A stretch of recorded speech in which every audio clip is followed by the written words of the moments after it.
Amigos, buenos días, bienvenidos a Ni con Dios ni con el Diablo. En este primer bloque nos encontramos con Diego Uceda, abogado, consultor en temas mineros. Vamos a hablar un poco de minería, pero Diego tiene una vasta trayectoria política también, mucha experiencia, así que probablemente toquemos, si nos da el tiempo, otros temas. Buenos días, Diego, bienvenido, gracias por estar aquí. Uri, muchas gracias por la invitación, muy agradecido nuevamente y a tus órdenes. Ya, empecemos hablando de temas mineros. Diego, tú tienes una especialidad en eso, has sido asesor en algún momento de empresas para preparar estudios, pero primero hablar de un tema puntual, el Consejo de Minería, estos zigzagueos del gobierno, ¿no es cierto? El Consejo de Minería finalmente da la luz verde al proyecto de Tía María. El gobierno en un momento parece aplaudir y luego de unos cuantos tweets y un par de declaraciones de la izquierda como que retrocede, dice bueno, vamos a ver, vamos a enviar un equipo. Daría la impresión que está tratando de quedar bien con la empresa y soplarle la pluma, soplar el problema y tú ves cómo te las arreglas para quedar bien con Dios y con el diablo. ¿Cuál es tu percepción para empezar? Gracias Uri. Mira, me ganaste porque yo iba a decir, el gobierno quiere quedar bien con Dios y con el diablo. Mira, en el caso específico de Tía María, la empresa Sauder cumplió con la presentación de toda la documentación, con todos los estudios a la OEFA, con todos los estudios de impacto ambiental, y se explicó de muchísimas maneras durante 2 años en casi todos los medios de comunicación en Lima, con todos los líderes de opinión, con más de 65 parlamentarios de los 130 del Congreso, con directores de periódicos, con directores de radios, etcétera. Esta licencia de construcción, porque la licencia social no existe, la licencia social es una entelequia, la licencia de construcción debió salir hace más de 1 año. Lo cierto es que se cometieron errores de ambas partes. Voy a ser autocrítico. De parte de la empresa, porque la empresa debió exigirle al gobierno que tenga representantes del Ministerio de Agricultura, del Ministerio de la Producción, del Ministerio de Energía y Minas y del Viceministerio de Gobernanza, trabajando en el Valle del Tambo, trabajando 6, 7 meses, acantonados y en permanente diálogo con la población, al lado de los representantes de Sauder. Es la presencia del Estado que hubiera ayudado mucho. El Estado nunca se presentó en el Valle, sino cuando se dieron los conflictos, cuando se dieron las revueltas. El Estado no quiere comprarse el pleito, pero te interrumpo un momento antes que se me vaya a la cabeza. Has mencionado las reuniones que tuvo la empresa aquí en Lima, con políticos, líderes de opinión, etcétera. Pero yo pregunto, ahí no estás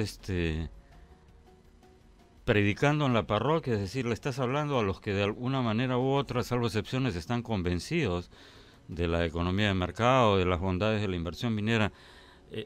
¿Ha habido en paralelo a eso, porque no lo mencionas y por eso te pregunto, un esfuerzo por hablar con los pobladores? Porque en realidad a los que habría que explicarles el tema es a los pobladores. No sé si la empresa lo ha hecho o no. Punto 1, y creo que relacionado con eso, es una minoría vocinglera y digamos, y que tiene cobertura mediática la que se opone a la inversión minera, y el grueso de la población es una mayoría silenciosa que está a favor, o esta izquierda antimercado que se disfraza bajo el ropaje del ambientalismo, del cuidado del medio ambiente, realmente ha dominado la agenda y ha convencido a la gente de que la minería es mala. ¿Cuál es tu percepción sobre eso? Sí, justamente iba a tocar ese tema. Te estaba hablando sobre la socialización en Lima. Desde hace 2 años y medio existe un grupo de gente, que son más o menos 25 personas, que viene trabajando en la zona, en Cocachacra, en Islay, en Punta de Bombón, en Día, en Valdivia, que se llama Valle Unido y ahora se ha cambiado a Valle Bonito. Esta es gente que viene trabajando con la población y que se ha informado. Hemos estado en innumerable cantidad de veces en el Valle. Se les informó fundamentalmente varios temas. El primero, que no se iba a tocar agua del río Tambo. se va a construir una planta desalinizadora. Número 2, el Tajo Abierto está no a 800 metros del río, está a 3 kilómetros. Y luego, el agro y la minería van juntos. Se ha venido trabajando con los agricultores, se ha venido trabajando con los paperos, se ha venido trabajando con la gente que tiene a su cargo el ajo, que es una de las y la cebolla de la zona. Entonces, esto no es nuevo. El error, y a eso quería llegar, Uri, es que fue contra el tiempo el otorgamiento, porque se iba a vencer el estudio de impacto ambiental el 31 de agosto. Y el gobierno esperó el penúltimo día para un otorgamiento en el cual casi un mes antes se fueron reorganizando los señores de la izquierda y las ONGs antimineras y fueron preparando el camino. Esto, como te repito, debió hacerse hace más de un año. Estaba ya la mesa tendida como para que se haga. En diciembre del año pasado, Uri, teníamos 3 encuestas. La empresa Southern tenía 3 encuestas en las que le arrojaban el 65 a 70% a favor del proyecto. En el tiempo que se perdió, se le dio el tiempo necesario a las ONGs antimineras y a la gente de izquierda Ahora, yo te digo algo que no lo dice nadie, y para eso vengo a tu programa.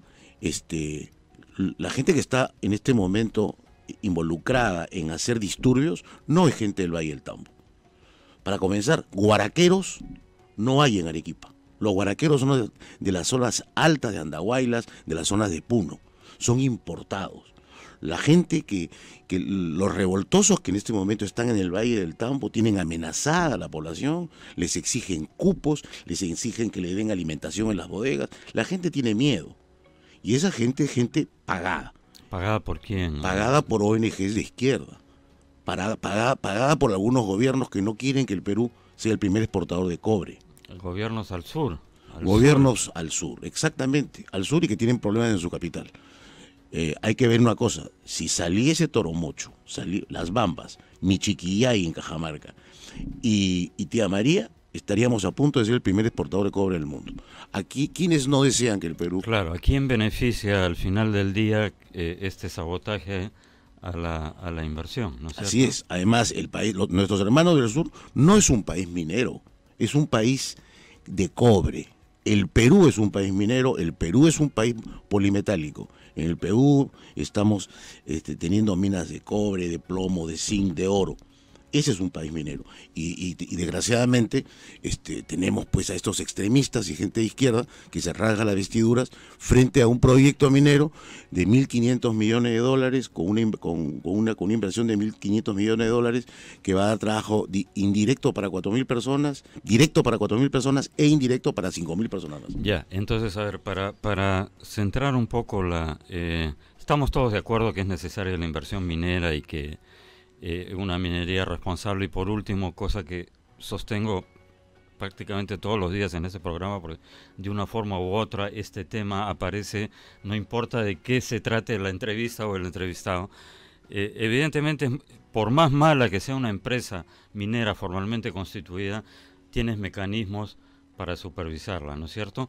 Lo que no sucede ciertamente con los mineros informales. Entonces, digamos, tú sostienes que hay detrás de estas ONGs el interés de un país, concretamente estamos hablando de Chile, para decirlo por su nombre, para retrasarla. Pero ¿tú crees que también haya de alguna manera un financiamiento de los mineros informales a las ONGs? Yo siempre recuerdo y menciono en este programa el tema de Tambo Grande. Recordarás cuando empezó una campaña muy fuerte, ya no vamos a poder comer ceviche, ¿no es cierto? Se va a acabar el ceviche, no vamos a poder comer nunca más ceviche. ¿Por qué? Porque no va a haber limones. ¿Por qué no va a haber limones? Porque en el norte, en el principal valle donde se producen limones, ha venido una malvada corporación china a hacer minería. Y la campaña fue tan fuerte que esta minera tiró la toalla y se mandó a mudar. Y en este momento en la zona hay 4.000 o 5.000 mineros informales que están depredando 1 millón de veces más de lo que haría una empresa formal, por más mala y bucanera que sea, y estas mismas ONGs no dicen absolutamente nada. Lo mismo en Madre de Dios, ¿no es cierto? La contaminación que hay. Entonces, a veces uno se pregunta, ¿para quién están trabajando todos estos? Para los mineros informal, que mueven mucho dinero, además, ¿no es cierto? Bueno, realmente la minería informal tiene mucho más poder del que la gente, del que la persona de la calle se imagina. Tiene un gran poder, pero además hay organizaciones de izquierda que están aprovechando esto. Hay un tema que también es interesante rescatar. Le echan la culpa a las observaciones hechas por los ambientalistas. Mira, Southern es una empresa que tiene 60 años en el Perú y probablemente en los primeros 40 o 50 años haya tenido algunos excesos, pero los índices eran totalmente diferentes. Antamina es una mina que se caracteriza, por ejemplo, por no tener ningún problema. Claro, es que los estándares modernos se cumplen mejor. Southern en este momento está cumpliendo perfectamente con los estándares. El Consejo Nacional de Minería, que acaba de tomar la decisión de otorgar la licencia, ha hecho un trabajo riguroso, un estudio técnico bastante bien hecho, y este gobierno, en lugar de aceptar inmediatamente la decisión, ¿qué es lo que ha hecho? Ha mandado a la presidenta de la OEFA, a la doctora Tessy Torres, a Arequipa, a hacer no sé qué cosa, porque no se ha iniciado nada, no hay construcción. ¿Qué cosa puede observar respecto al tema ambiental en Tía María? Es una manera, te repito, me parece simplemente lavarse las manos y soplarle la pluma a la empresa. Entonces tú dices que hay grupos de violentistas importados de otras regiones que han ido ahí y mantienen amedrentada a una población, una mayoría silenciosa, que no puede expresar su punto de vista. Tenemos eso, tenemos un gobierno timorato, o más que timorato te diría que esto de aquí es una representación en pequeño de lo que podría ocurrir a partir de enero. Es decir, tenemos un gobierno que se está apoyando. Yo parafrasearía a Napoleón y diría, te puedes sentar, puedes hacer muchas cosas con las bayonetas, decía Napoleón, menos sentarte sobre ellas. Puedes hacer mucho con las ONGs y con los partidos de izquierda, menos confiar en ellos, diría yo. Pero en este momento tenemos un presidente que necesita ese soporte social y mediático, ¿no es cierto? Y esto se va a poner peor conforme avance el tiempo, si es que, como se supone, lamentablemente los diversos grupos de izquierda logran hacer mayoría en el Congreso, para el cual faltan no más de menos de 4 meses, está a la vuelta de la esquina. Entonces tenemos un gobierno que está de alguna manera temeroso de tomar cualquier medida que vaya contra la corrección política y contra la agenda dictada por la izquierda y por las ONGs antimineras. Hasta ahí estamos de acuerdo. Estamos de acuerdo y además yo sería un poco más agresivo, apreciado Uri. El gran responsable de que Tía María tenga esto y este problema es el gobierno. Y es la falta de capacidad de decisión del exministro de Minería, que ya no está, Ismodes, y hay que decirla, Francisco Ismodes no tuvo la capacidad ni el poder de decisión de tomar esta decisión hace más de un año. Y el presidente, hay que decir las cosas como son, se puso de acuerdo con los alcaldes de Arequipa. Sí, ese audio es... Y ese audio bueno, yo me lavo ustedes hagan ruido, sea un presidente incitando digamos, poniéndose del lado de aquellos que sabotean la inversión. ¿Cuántos miles en general? El Perú es un país minero, ¿no es cierto? Claro, tenemos una franja costeña agroexportadora y ojalá eso pueda ir creciendo y ojalá podamos competir en otros campos como la tecnología y todo lo demás, que en realidad es lo que se viene para el siglo XXI, y no estar dependiendo de la exportación de materias primas. Pero la realidad es lo que es, ¿no es cierto? Entonces esa es la realidad. ¿Cuántos miles de millones de dólares en total calculas tú que están en riesgo por esta arremetida antiminera? No solamente son ingentes cantidades de miles de millones de dólares, sino es también la imagen país. En el último Perumín en Arequipa es el segundo evento en importancia del mundo, mundial. Después de Toronto en Canadá, viene Perumín en Arequipa. Y en el último Perumín, el único motivo que daba de hablar era Tía María. Entonces yo me pregunto, ¿cómo van a venir inversionistas extranjeros cuando tienen un gobernante que se coalude con alcaldes y no toma una decisión? Entonces, realmente la imagen país es penosa. Lo que pasa es que hay muchos medios capturados y que no dicen las cosas como son, y son pocos los medios.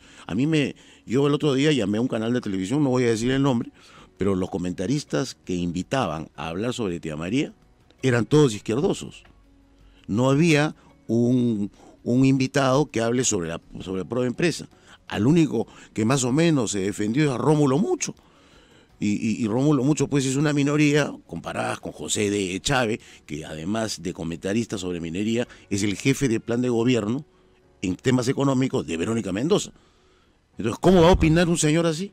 Bueno, sí hay una agenda. Amigos, nos vamos a un pequeño corte y regresamos con Diego Uceda para seguir hablando en Ni con Dios ni con el Diablo. Volvemos.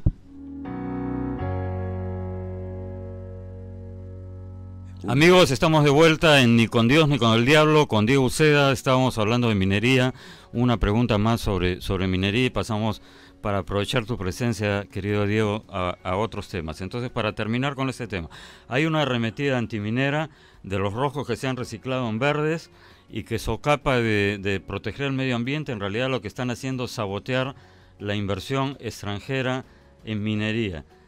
Ese sería en resumen el tema sobre Tía María y en general sobre la oposición a los proyectos mineros.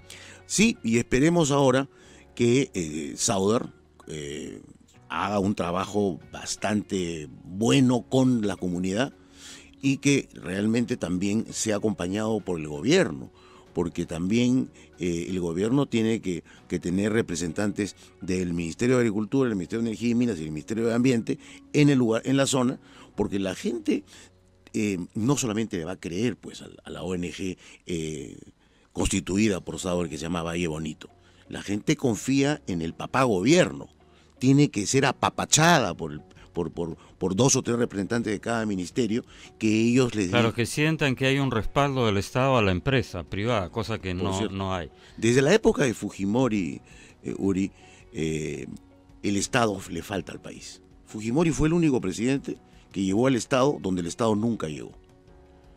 Y ahora hemos vuelto a la falta del Estado donde debe estar. Correcto. Pasando a otros temas, Diego. En menos de 4 meses, decíamos hace un rato, va a haber elecciones al Congreso.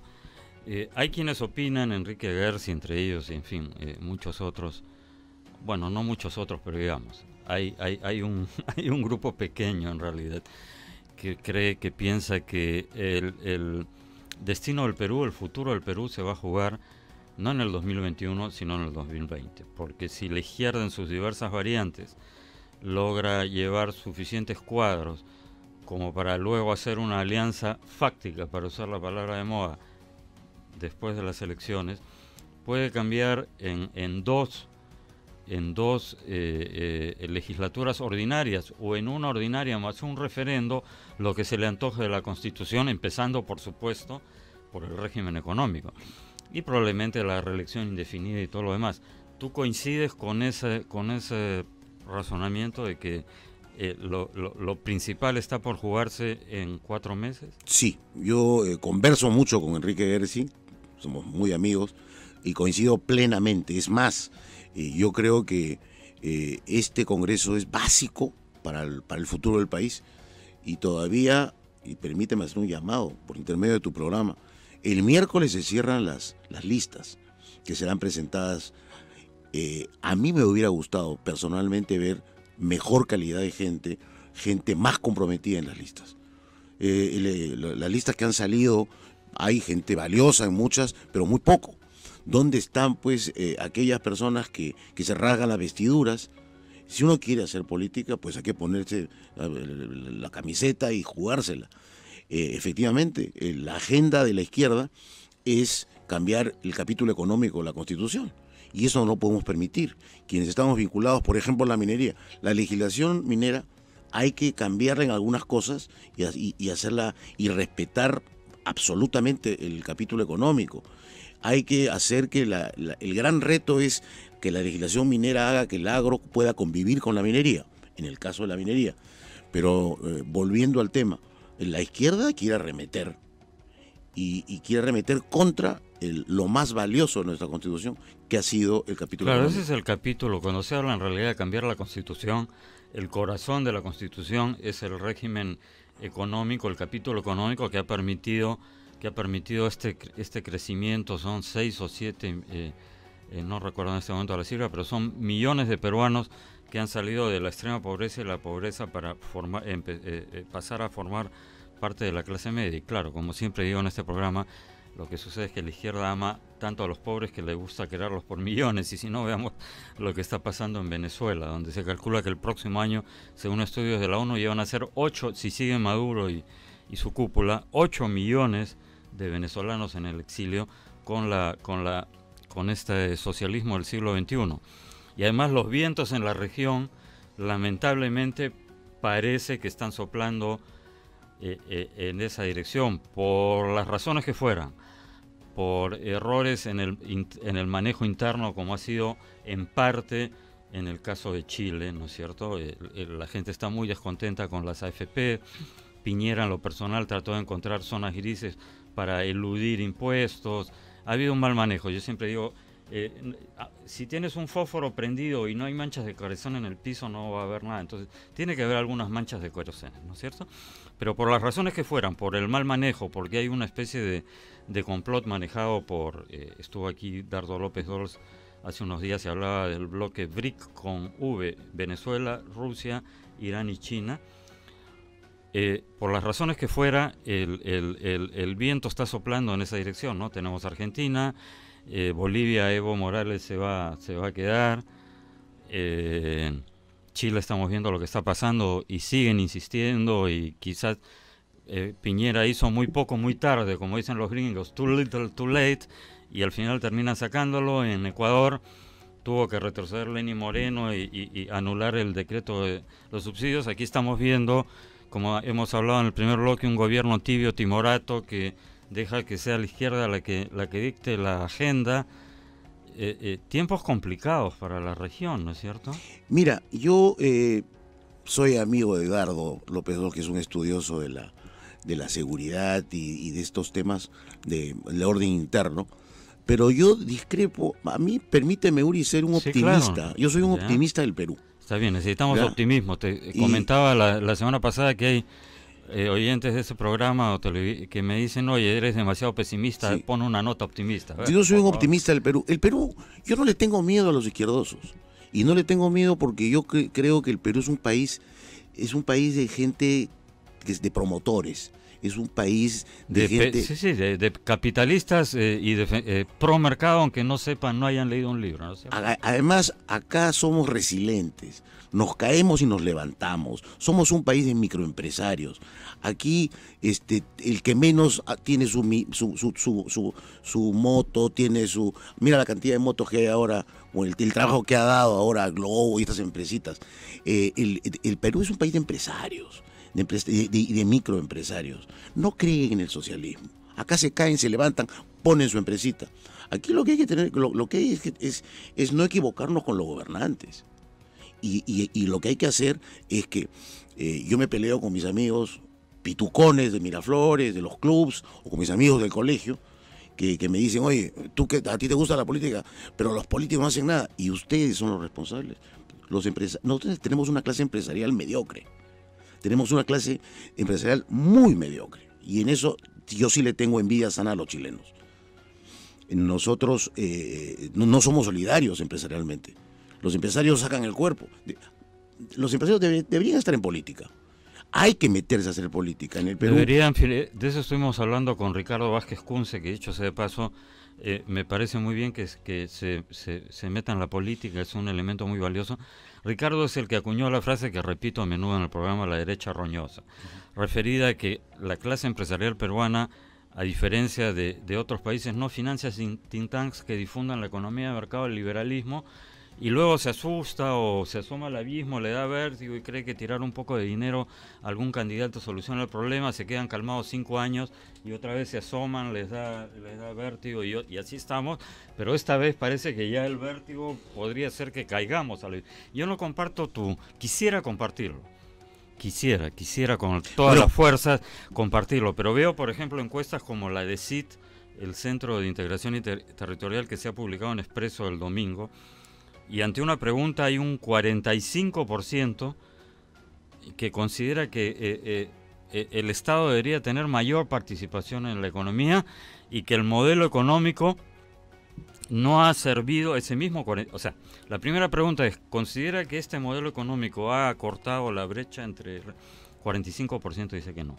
Ese mismo 45% considera que debería haber una mayor intervención o injerencia estatal en la economía. Entonces me preocupa, porque la izquierda es lo que quiere controlarlo todo, quiere el Estado benefactor. Entonces me preocupa que todavía subsista, o sea, es una cosa contradictoria, ¿no? Por un lado, efectivamente, tenemos el 97% del peruano que es emprendedor, está en las pymes, en las micro y pequeñas empresas, pero por el otro lado todavía le queda ese chip del papá Estado, el papá que tiene que hacerlo todo, el Estado benefactor, todavía le queda el chip del Estado benefactor, por un lado. Y por el otro lado tenemos esa clase empresarial que no ve más allá de sus narices, sí, pero ve más allá de sus narices y además es presa de la corrección política. Yo siempre menciono el caso de Dionisio Romero en la única entrevista que da antes de retirarse de sus cuarteles de invierno, dice: yo soy de centro izquierda.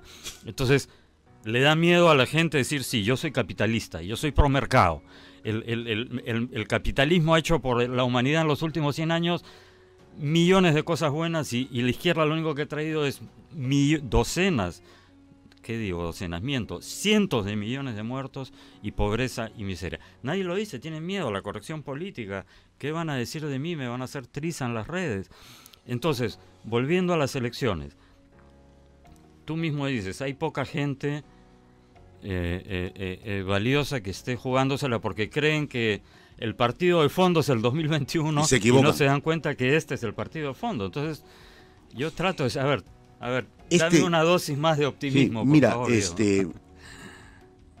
Primero, volviendo al tema de Vázquez Kunze, yo saludo la elección en Fuerza Popular y que Ricardo Vázquez Kunze que postule. Creo que va a aportar muchísimo, no solamente a Fuerza Popular, sino a la política peruana.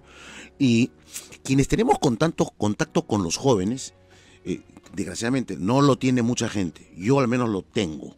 Y los jóvenes tienen otro pensamiento, ya no creen ni en la izquierda ni en la derecha.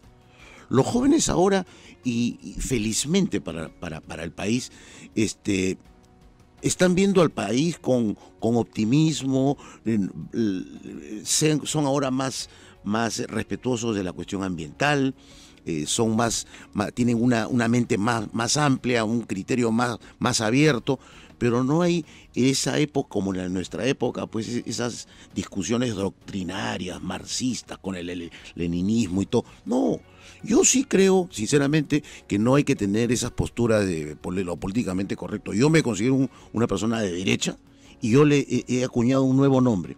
Soy de derecha progresista. ¿Qué quiere decir? Que tenemos que diferenciarnos de la derecha bruta de achorada. Pero yo sí creo en la derecha, creo en el libre mercado, creo en la agroexportación, en la minería, creo en una derecha moderna y liberal, si lo quieres así, y no hay que tener miedo de decirlo. Y en estas elecciones que se avecinan, que faltan solamente 3 meses, que salgan, pues, he visto jóvenes en las listas, me da muchísimo gusto, hay que verlos en la cancha, y van a ser unas elecciones muy sui generis, porque la depuración de las listas son el 26 o 27 de diciembre. O sea, tú vas a tener exactamente 3 semanas para hacer campaña. Así es. Porque el fin de año, pues, Navidad, Año Nuevo, nada. Claro, además todo el mundo está en otra cosa, ¿no? 2 de enero arrancan las elecciones. Y el 20, sí, 3 semanas va a ser muy sui generis. Sí. Y van a ser unas elecciones en las cuales van a mandar las redes sociales. Yo no creo que a la gente le guste ver caras en paneles con sonrientes que no quieren decir, que no dicen nada. A mí me parece ridículo ponerte una cara con el que sonríe. Es mucho mejor el tema de las redes, presentaciones Sí, de además es televisión. una contaminación visual terrible, para no hablar que te distrae y puede provocar accidentes de tránsito.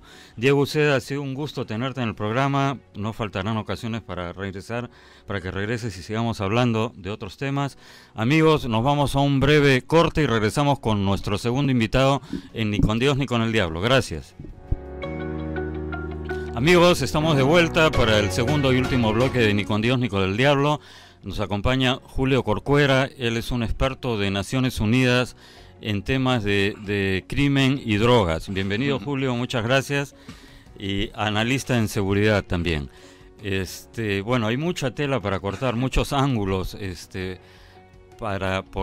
por dónde empezar. Yo primero quería preguntarte lo que estamos viendo es decir, uno ahora prende la televisión en la mañana, y ya no solo en los programas de señal abierta, donde era, digamos, cosa rutinaria arrojarte baldes de sangre en la cara, sino también en los programas de cable, que son habitualmente más mesurados, pero ya es inevitable ver temas de violencia, ¿no?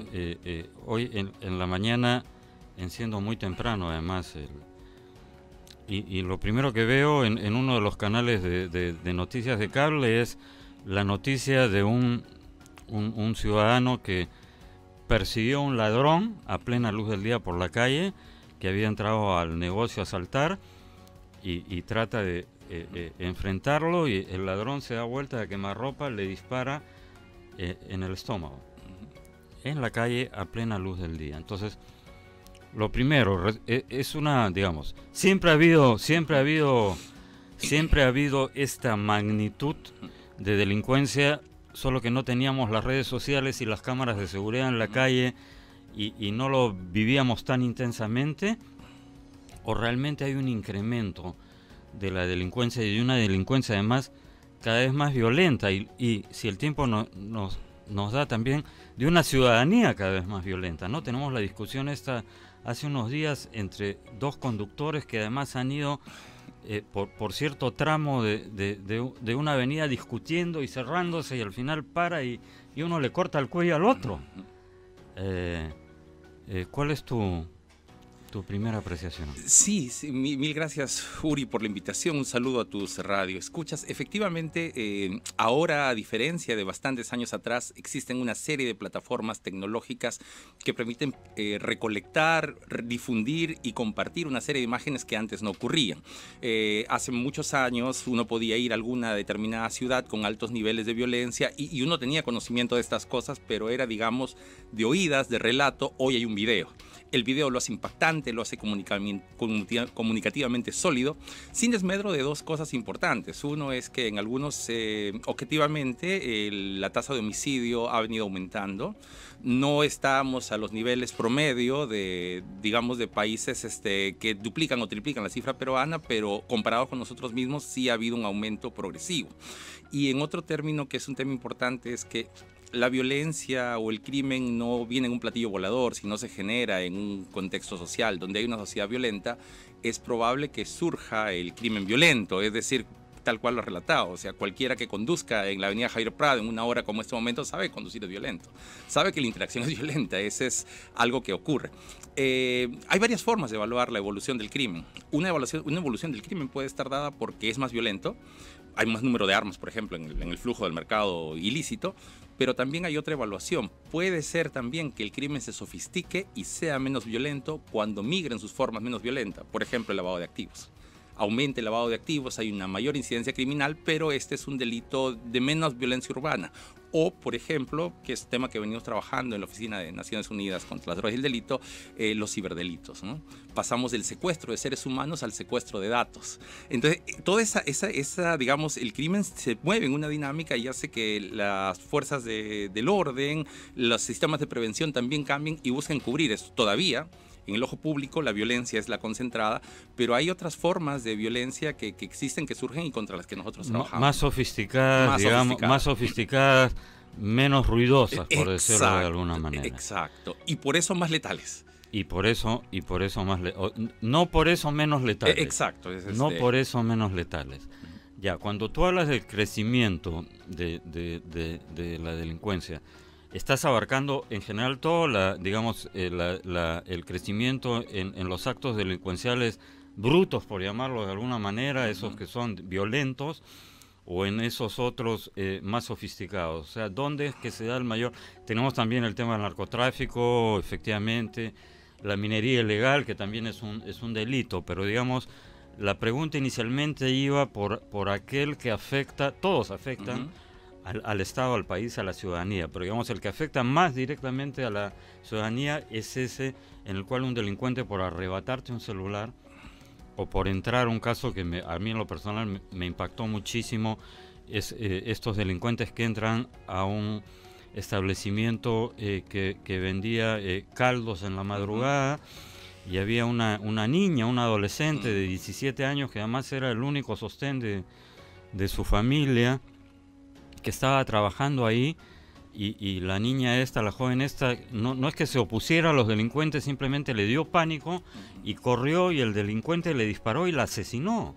17 años. Entonces, digamos, eso es lo que afecta mayormente, porque antes, digamos, ese tipo de asaltos o de arrebatos, claro, constituía una violencia en sí misma, pero no pasaba del mero hecho de que te arrebataban un objeto digamos, un objeto material, y bueno, por más estrés que eso se genere, eso es recuperable de alguna manera, pero la vida obviamente no. Entonces, ahora hay un incremento en el acto, es decir, no solo te asaltan, sino que te matan de buenas a primeras, a veces sin necesidad de hacer ningún gesto. Esta pareja, por ejemplo, que tuvo la mala suerte de salir de su casa en el momento que unos delincuentes estaban huyendo de la policía y necesitaban un auto para fugar, porque el auto en el que estaban había chocado, y sale esta pareja y le entregó a la mujer la llave sin oponer resistencia, y de todas maneras le dispararon.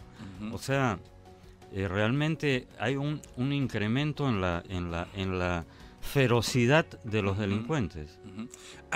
Este incremento está ligado no solo a una plataforma que nos permite ver, cosa que antes no ocurría, sino también a ciertos mercados ilícitos que han proliferado, el de armas, por ejemplo, ¿no?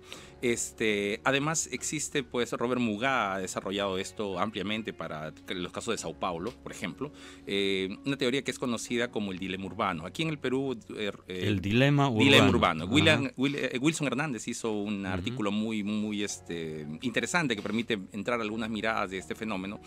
Uno conoce o ha escuchado consistentemente la teoría crítica de que a más oportunidades la correlación de la violencia se reduce, pero ocurren escenarios en donde, al haber mayor crecimiento, mayor crecimiento y mayor oportunidad, entre comillas, laboral, no significa una reducción de los indicadores de violencia. Este es el dilema urbano. ¿Qué significa? Que a más crecimiento, a más recursos, de pronto encontramos un tipo de violencia más sofisticada. Hace poco, un profesor argentino en Oxford acaba de publicar un libro que en español se llamaría Más dinero, más crimen. Y es un estudio que él aplica para comparar diferentes latitudes de América Latina, justamente de este tópico, ¿no? Cómo es que el crecimiento económico no ha venido acompañado con una reducción, sino con ciertos indicadores de mayor violencia en la región. Hay un excedente, por tanto hay más que arrebatarse, pero también hay ciertos mercados ilícitos que apoyan. Es decir, si hay más hechos violentos con armas de fuego, es porque hay más armas de fuego. Si bien es cierto, en estos casos son casos lamentables, con consecuencias letales para los involucrados, siempre son delitos patrimoniales seguidos de muerte. O sea, es el delito patrimonial y luego el resultado de esto viene seguido. No estamos hablando de casos en los que hay, en todos estos casos, ajustes de cuentas que también existen en otro tipo de fenómenos.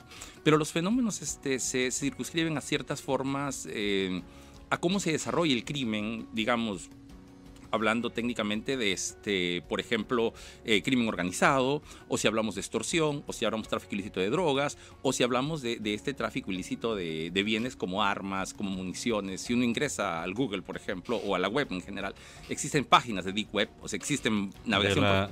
Sí, la web oscura. Exacto, y esta web oscura permite comprar literalmente todas estas cosas. Entonces, este espacio web que es oscuro, que es un submarino que navega entre nosotros, nos afecta.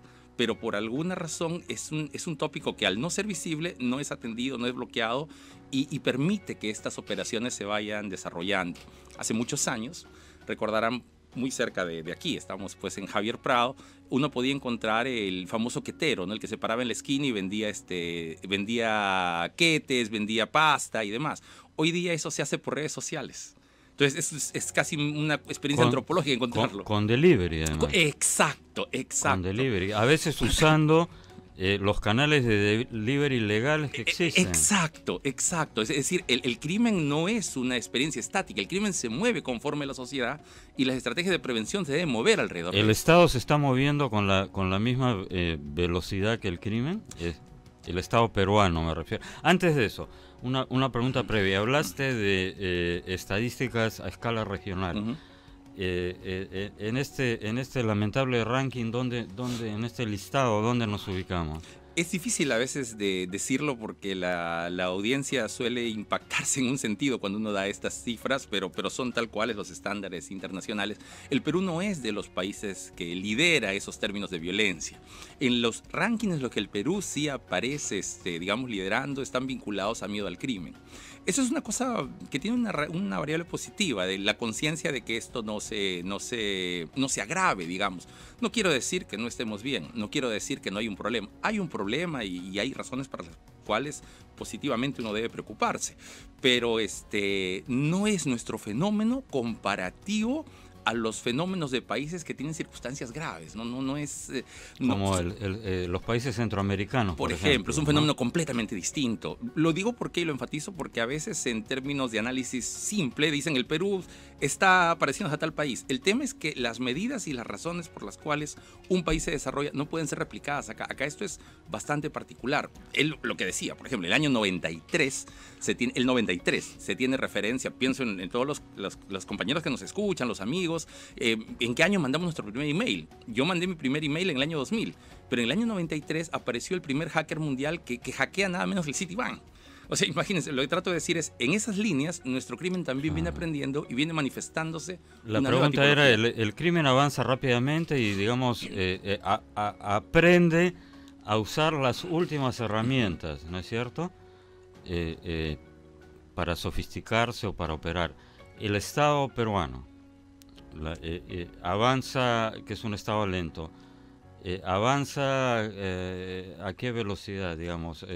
¿El crimen va por el ascensor y el Estado avanza por la escalera? Es difícil cuantificarlo científicamente, pero suele ser que aparece el crimen y luego después del fenómeno criminal debe aparecer la medida de contención. Yo sí, por el trabajo que tengo conocimiento y puedo dar fe de que hay unidades policiales trabajando en este tema. No necesariamente cuando las cosas se hacen bien y se previenen, estas son parte del mainstream, ¿no? Aparecen en la gran pantalla y esto se hizo, no necesariamente es así, pero una buena parte importante para que esto no ocurra tiene que ver con la prevención, ¿no? En los tópicos que nosotros estamos trabajando, por ejemplo, de ciberdelitos, una pregunta que hacemos de saque, que yo no me la habría hecho antes, lo confieso, es si nosotros, por ejemplo, en nuestros aparatos electrónicos, en los celulares, le ponemos antivirus, por ejemplo. Ese solo hecho de no ponerle antivirus nos deja en situación de vulnerabilidad. O, por ejemplo, como en el caso de quien me escuche, tiene hijos, amigos menores que tienen... Si nosotros hemos advertido de las posibilidades que pueden tener el grooming o si estamos prevenidos al secuestro de datos. Explica qué es el grooming. El grooming es, por ejemplo, un adulto que de mala fe que habla con un niño o una niña y se hace pasar por un niño de esa edad. El niño o la niña suele enamorarse de esta persona, era una ciberenamorada, un ciberenamoradito, y resulta que fue un adulto, que luego los agrede. Es decir, el medio digital se usa para... O sea, pedofilia en la red. Por ejemplo, ¿no? Pero también le pasa a adultos. Hay un caso muy famoso, hace poco, ha salido menos de 2 meses, de un alcalde de Oxamarca que vino aquí a Lima a tener un encuentro amoroso con un alcalde, un adulto, y ha sido secuestrado. La policía lo liberó cerca de una semana después. En este caso estoy hablando de un adulto. Si un adulto político, que supone que es una persona con inteligencia, con cultura, con cierta astucia, cae. Claro, con mayor razón un adolescente. Bueno, volviendo un poco antes de preguntarte si es que hay una fórmula para empezar. Por supuesto, esto no es como tocar con una varita mágica que desaparezca el problema, pero sí pero antes de eso, estamos hablando de la violencia. La violencia en realidad empieza incluso o se manifiesta incluso desde el ámbito escolar ahora. Claro. Hemos visto esos vídeos de alumnos amenazando a profesores, creo que en el Callao. Es decir, la violencia está presente en todos los estratos y en todas las escalas, y entonces, ¿cómo hacer para atacar? Es decir, hay un ángulo represivo policial, ¿no es cierto?, para el cual estamos viendo por las cifras que no hay presupuesto, no hay una focalización adecuada, no hay una infraestructura adecuada, pero luego tenemos esa violencia que empieza en la escuela. Es decir, ¿cuál sería? Ya hemos hecho más o menos un poco el diagnóstico. ¿Cuáles serían las posibles soluciones? ¿Qué dice el manual en teoría y qué de ese manual se puede ir usando en la práctica, ¿no? En la teoría, en términos generales, y en la discusión, todos más o menos intuimos y sabemos que la familia es un factor protector. Si uno sabe que un niño está seguro en un medio violento, es en su casa. El otro factor protector, sin duda, es la escuela. Cuando uno sabe que su hijo, su familiar está en la escuela, más o menos intuye que ahí no lo van a apuñalar, no lo van a asaltar. No obstante esto, que podría visualizarse o analizarse en términos teóricos, no tiene un correlato en la práctica cuando la familia es el foco reproductor de la violencia, ¿no? Si pensamos que ahí son la mayor parte de niños maltratados, si hay digamos, acentos en la agresión, y no tiene un correlato cuando pensamos en escenarios como los descritos, ¿no? No debo decir que son la mayoría, pero sí existen escenarios en donde la escuela reproduce la violencia que uno encuentra en el entorno comunitario. Es decir, en una zona en donde el ambiente es violento, dentro de la escuela se refleja de alguna manera esta violencia. La escuela sirve sin duda para transmitir conocimiento en materias como matemática, historia, pero también puede servir para construir cultura de paz. Hacer en las experiencias de diferentes latitudes, muchas veces lo que se ha hecho es hacer giros de los servicios que ya se brindan y darles una vuelta de tuerca para que, así como se den estas herramientas, se den estrategias preventivas, se permita prevenir y compartir un mensaje de cultura de paz, no como un adulto que le dice a un niño debe ser bueno o no, debe ser angelical, sino que a través de un medio lúdico, que es como el chico abre sus afectos, abre su comprensión y permite acercarse. Decirle esto tan simple como a las niñas, que los amigos de Facebook no son sus amigos. Probablemente tenga amigos en el Facebook que no los conoce, que no sabe quién son. Y otra serie, yo recuerdo cuando yo era niño, mis padres, mi madre particularmente, me decía mucho que cuando alguien me invite a algo en la calle, no lo recibas. El día de hoy, muchos de estos agresores no usan ese método, sino que los ubican por Facebook y por redes. Los jovencitos, por ejemplo, y eso es un tema de construcción cultural, juegan videojuegos, y hay videojuegos ultra violentos. Hay uno de ellos, por ejemplo, donde uno gana puntos por cada policía que mata. Y gana el juego cuando destruye la ciudad. Y claro, alguien dirá que es un juego, pero tú vas construyendo cultura y demás. Pero cuando yo juego el videojuego, juego en parejas. Mi pareja es de videojuego, es una persona que yo no conozco, que yo no veo, y que como compartimos juegos en diferentes plataformas, nos hacemos amigos virtuales. También hay gente que agrede a criaturas que se vale de ese disfraz para llegar. O también, en otra variable, en chicos de más edad, los chicos salen a buscar a través de las redes sociales parejas. Hay redes para encuentros como adultos de adolescentes y de chicos, por ejemplo, que son parte de la comunidad LGTBI. Cuando entran a estas redes, como es anónimo, no saben a quién llegan. Y cuando llegan en malas manos, hay doble afectación. El chico no sabe cómo decirle a su padre en qué está metido, y esta es una dinámica que escala, ¿no? y que es necesario atender. Claro, en otras latitudes, si el entorno familiar es violento, la escuela se convierte en una especie de oasis donde la persona afectada puede encontrar, al menos por algunas horas, un poco de calma, y además, si los profesores están adecuadamente preparados, pueden detectar señales de alarma e incluso intervenir acompañados de la autoridad en las casas donde está ocurriendo, pero si la casa es violenta y la escuela también es violenta, entonces no queda ningún espacio donde los niños y los adolescentes puedan, digamos, dar la señal de alarma, ¿no es cierto? Es una complicación, y tenemos además un sistema, digamos, me da la impresión que, y lo he dicho algunas veces en este programa con otros invitados, nuestra escala de prioridades está invertida. Entonces me da la impresión que en algunos sectores, y el educativo es uno de ellos, estamos, digamos, abordando lo que yo llamo los problemas o los temas de segundo piso, como el tema, por ejemplo, de la ideología de género. Cuando está bien, si fuéramos un país desarrollado en el cual ya hemos solucionado los problemas básicos y todos estudian en unas superescuelas, todos con ordenadores y no sé, aire acondicionado y todo lo demás, sino sentados sobre ladrillos, bueno, dediquémonos a ese tipo de cosas, o a ver si el tamaño de la soda que tomamos, de la gaseosa, debe ser o no, porque afecta a la... O sea, a veces nos empezamos a ocupar de problemas del primer mundo cuando tenemos un montón de problemas de tercer mundo que no abordamos, ¿no? Hay varias entradas al fenómeno. A veces ocurre pues que un caso como por ejemplo, dos chicos son enamorados, 14 años los dos, y los dos se comparten fotos, vía fotos, digamos, con poca ropa, vía celular. ¿Cómo lo abordamos? ¿Cuál es el protocolo en el que se transita esto? ¿Cómo se plantea? Estas cosas en la realidad ocurren, y estas cosas no son ajenas. Entonces, obviamente la idea es tener un protocolo para atender a la persona que es victimizada, pero también el énfasis que buscamos hacer es prevenir que estas cosas ocurran, decirle a las niños, a las niñas. Claro, no compartas fotos. Exacto, ¿no? Porque tú no sabes cómo pueden acabar. Esto le ha pasado a artistas, le ha pasado a personas públicamente conocidas, han sido motivo de, yo recuerdo una actriz famosa. Sí, porque además la nube no es totalmente invulnerable.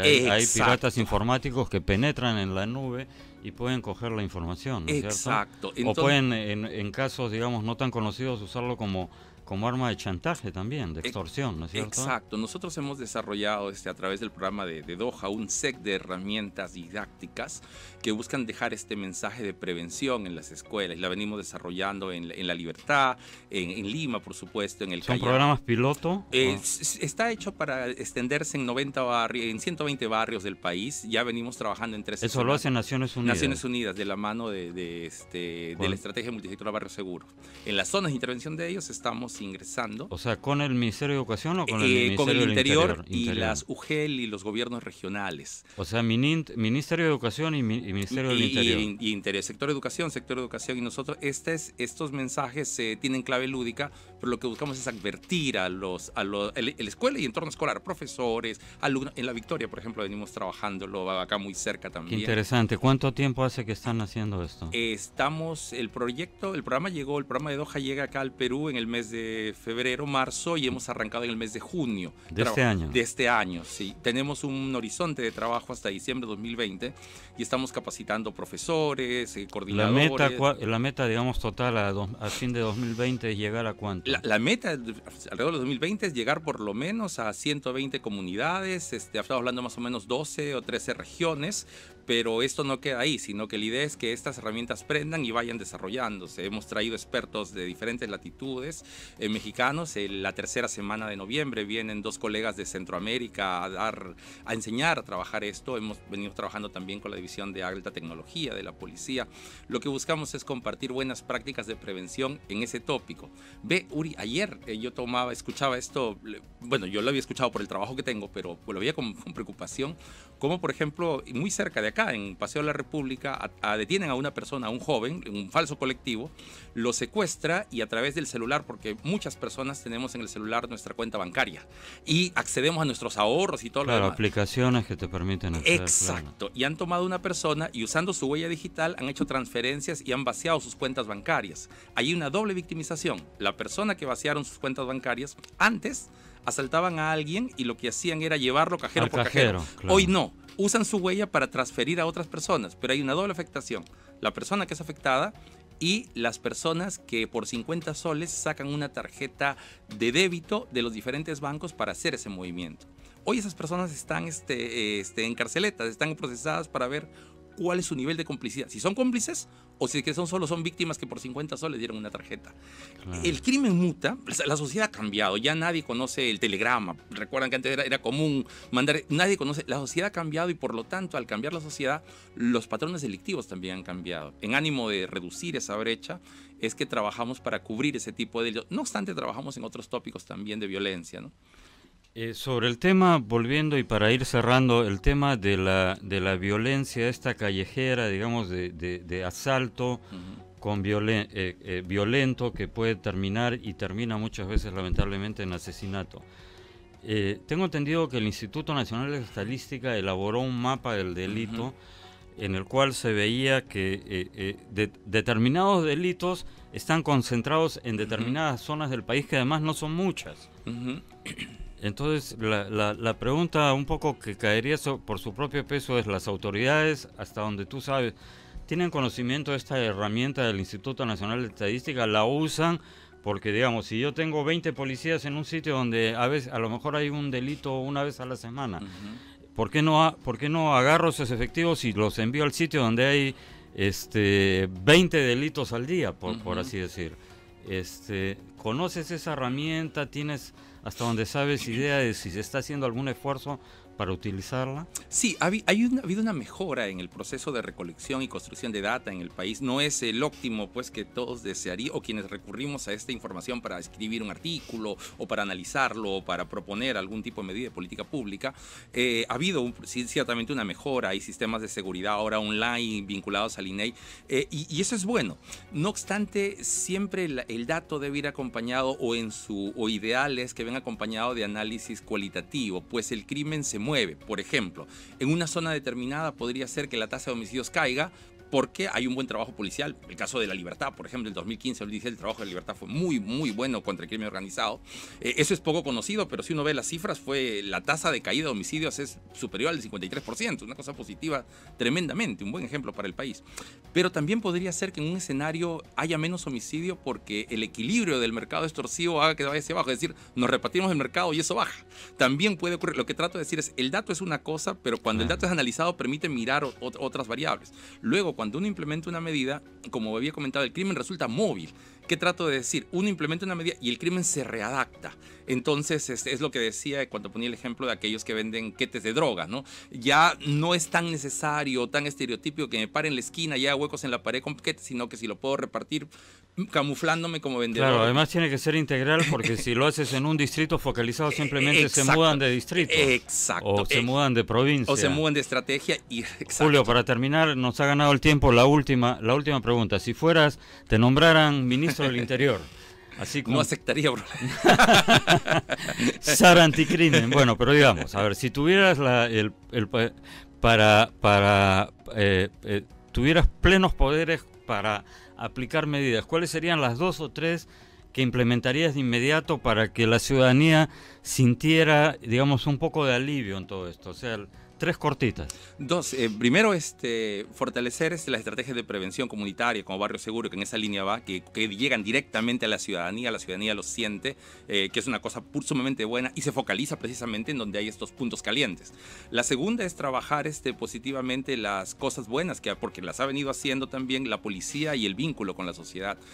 Nosotros tenemos que confiar en nuestra institución que contribuye también a reducir indicadores de crimen. Si la ciudadanía se separa de la policía o existe un discurso, digamos, de distancia, los beneficiados son el crimen. Entonces hay cosas buenas en el país. La cultura de Aymael, por ejemplo, fue una acción policial. Claro, ¿no? El GEIN era policía, no estamos, pero a veces suele disociarse. Esas 2 cosas, el fortalecimiento de la investigación, el fortalecimiento de la institución, el lazo con la ciudadanía y el fortalecimiento de esta estrategia comunitaria, en ambos sentidos, sin duda hay muchas otras cosas. Claro. Pero esto contribuye a cohesionar la ciudadanía con su autoridad. Y donde hay cohesión, el crimen no ingresa. Cuando esa cohesión se rompe por los poros, es que la violencia se filtra y se multiplica. Comprendido. Julio, te agradezco mucho la presencia en este programa. Amigos, eso es todo por hoy. Nos vemos mañana en Ni con Dios con el Diablo. Muchas gracias.